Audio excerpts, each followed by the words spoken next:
سلتیک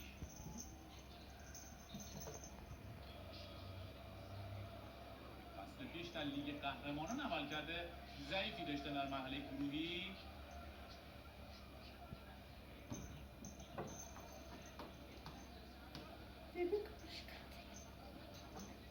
سلتیک قهرمان شد و نتایج فوق‌العاده و امتیازات زیادی گرفت.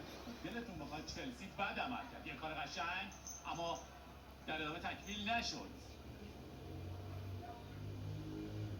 چلسی با قرار گرفتن در رده ششم جدول کار رو به پایان رسوند و در نهایت ماوریتسیو پوچتینو که به نظر من کلا تو انتخاب تیماش اشتباه میکنه و الا قطعا یکی از برترین مربیای حال حاضر فوتبال جهان هست، پایان کپ داشت با چلسی. واکنش روبرت سانچز از این هم با هم ببینیم.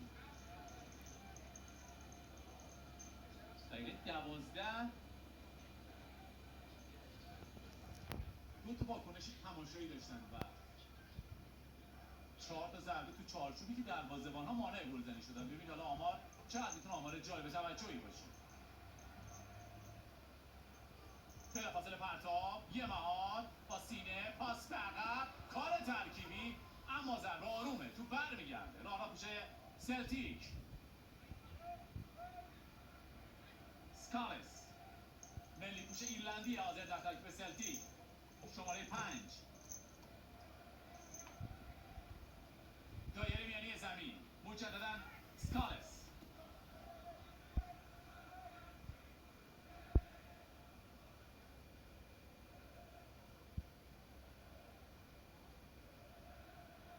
اجازه بازسازی رو نمیده. فوفانا عجولانه عمل میکنن بازیکن سلتیک. جیمز رو دستش قرار گرفته. مادوئکه خودش حرکت میکنه، فضای مناسب برای یه استارت و گذر از بازیکن رو در رو که در نهایت کورنر میگیریم. بازیکن سابق آیندهوون